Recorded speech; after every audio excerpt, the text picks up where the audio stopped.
Сәлем баршаңызға. Бүгін сіздермен бірге қаттаманы жуамен дайындайтын боламыз.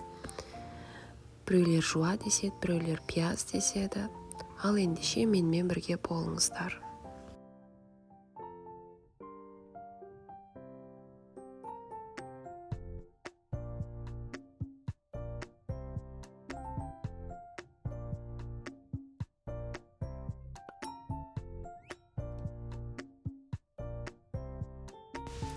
Алдымен 300 мл салқын суымызды бір дана жұмыртқамен және де 1 шай қасық тұзбен жақсылап араластырамыз.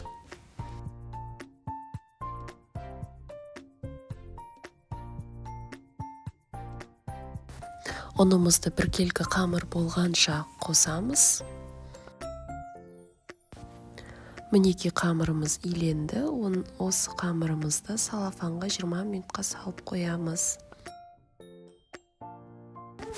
Қамырымыздың ұюы қанғанша жуамызды дайындап қоямыз. Орта көлемдегі бір жуаны турап, тұзын және қара бұрышын салып, шамалы уақытқа қойып қоямыз.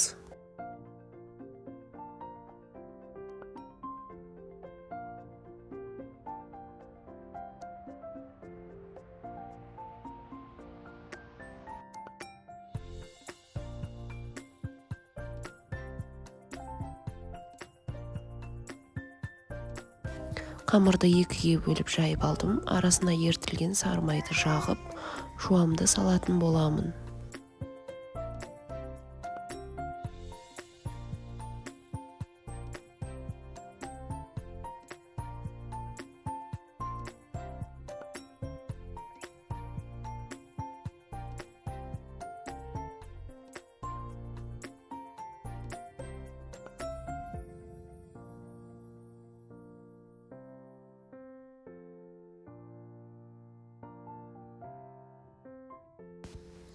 Мінеки осылай турап, өзім орап аламын.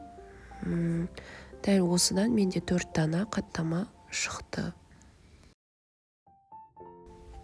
Оралған қаттамаларды кем дегенде тоңазытқышқа 2 немесе 3 сағатқа қойып қоямын. Тіпті сіздер түнде қойып таңертең таңғы асқа дайындасаңыздар болады.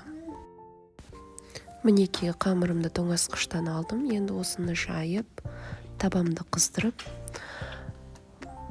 майымды құйып, екі жағынан пісіріп аламын.